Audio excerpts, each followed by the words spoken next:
Lane number 2 from Norway. And he's up against a very strong Norwegian, big man, Espen Aune, weighing over 20 stone in weight. So Bjørn Solvang of Norway, very fast, very powerful. In lane 1 from Norway, Richard Skog. Richard Skog of Norway, his 4th World's Strongest Man appearance. This is Norway's Arild Haugen making his 2nd appearance at the biggest event in strength athletics. From Norway, please welcome Ole Martin Hansen, a new name in World's Strongest Man.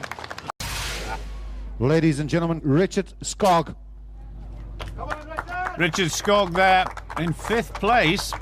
So this would be an ideal moment to make a move and produce a good performance, just so he moves up the leaderboard a little bit, moving into the second half of the competition. Skog of Norway, gritty, not afraid of pain. Look at that, carrying it high, looking good. Well, he's moving very quickly here.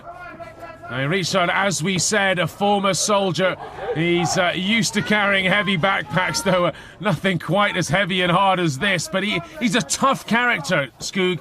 He's not going to give up easily. 50 metres already, looking solid. He's looking superb at the moment, but how long can he keep going? Look at this, Svend Karlsen, former World's Strongest Man, shouting for his countrymen. He goes into the lead now. Oh, superb. It's enough. Richard Skog has scored his first big points of the competition. He's won it, 67.4 metres. Because of his stature, Colin, he's going to do quite well. Yes, he will. He's actually a very good truck puller when it's fairly light. He's so explosive, so quick. Look at the way he's using his whole body as well, pulling hard with the arms. He's got this underway. He's got it past that little hill at the start. This is going to be a good time. Well, he's got arms like footballs. Those biceps are absolutely massive, but using them to great effect. This is going to be an excellent time. And 32.03, that was superb, and that could be very tough to beat indeed. And just helping him out of the pulling gear there, Gregor Edmonds, Highland Games champion and former Scottish strongest man. Well, we got fit for this one, full of coconuts. And here we go. Well, Solvang won this event at Norway's Strongest Man. He also won it at the Giants Live in Budapest. He's very strong in the shoulders, but Radzikowski, he's king of shoulders.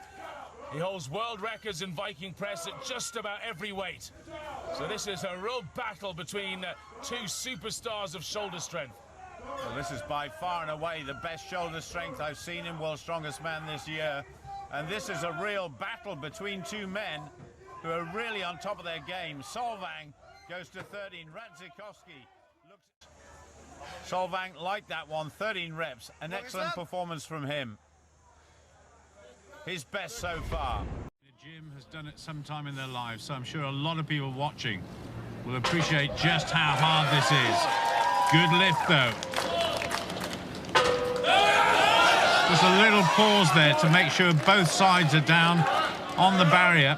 Looking very good here, Colin, is the Norwegian. Yeah, he's starting to get into his groove now. Just feeling the depth each time. Up he goes again. This is really solid from Aune.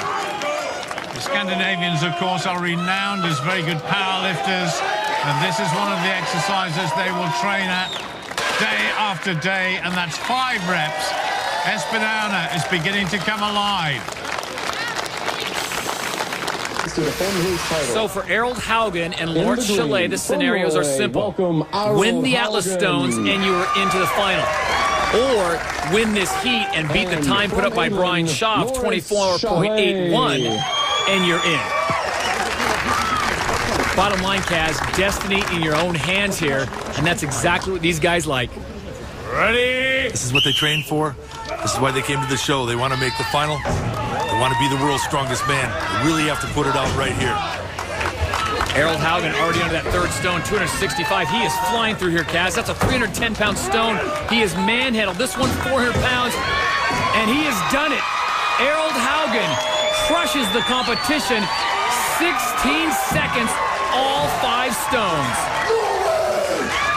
He was faster. Richard Skog. Well, Richard Skog, of course, coming off the back of that victory in the last event. Got to fancy his chances here to make a move on the leaders. And of course it's still England's Terry Hollands that is leading, but only by a single point from Derek Poundstone. Nice efficient technique there. Gets it to his knees. He's obviously trained on something similar before. And presses nicely there, Skog. You've only got to hold it for a split second at the top. The balance is so awkward. Well, I have to say, this is another good performance by Skog of Norway, but a little slip up there.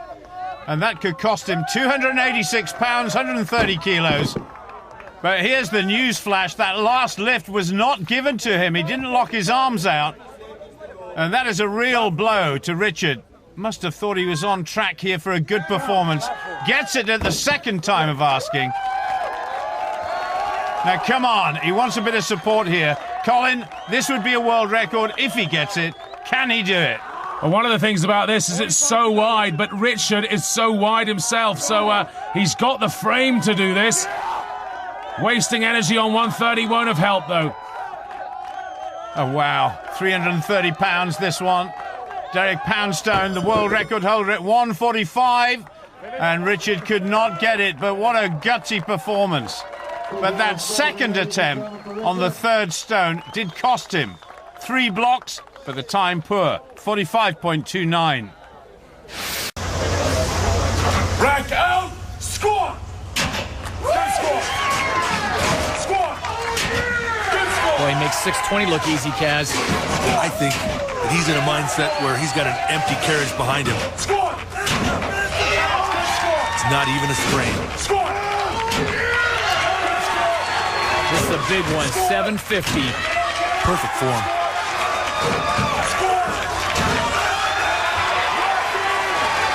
Arild Haugen completes the rack in a time of 26.09 seconds and doesn't even look stressed. A man with a lot of confidence, really happy to be here, going to be a champion someday. Fourth place after the first 3 events, and he is one of the lightest men in this competition. This could be a big disadvantage. He's just got to lean on that rope to try and get the truck moving, which he's doing now. I just wonder whether his fitness will have a bearing on this as well, Colin. And he's wearing the rock climbing boots that you were saying were the preferred option of some of the other competitors. Well, he did come out as one of the fittest men in our tests before the whole competition began. But his one problem is he doesn't carry the same body weight as the really big guys. He's 100, 150 pounds lighter than the very biggest men here. And that does help. All that momentum with the body weight. But he's doing well. He's digging in. He's a fighter. He certainly is. And goes past about now the distance that Laurent Charlet achieved, 16.5 meters. So surprisingly, Espen Aune may well be in the lead. He's not going to finish either, but that was a very gutsy performance. Away we go. And what about the chances of Graham Hicks, Colin? Yeah, I think they're very good in this event in particular. He's the lightest man, the smallest man, and look at the speed. He's very fast. It's all about the pickup, though. These anvils are extremely awkward. They certainly are, but he's throwing them around at the moment like a baby rag doll. Graham Hicks, number 3. Going well at the moment, still just maintaining his lead, but he is being caught. Irving Katona at the moment, who's lagging behind in 3rd place. Now this is an important moment for Graham Hicks. If he can win this one, it will raise his confidence. No problem at all for Graham Hicks. Good effort. From Norway, Ole Martin Hansen. This very strong Norwegian. Well, it certainly wasn't the prettiest of arm over arms, but it's memorable just because of that heart rate. 208 feet.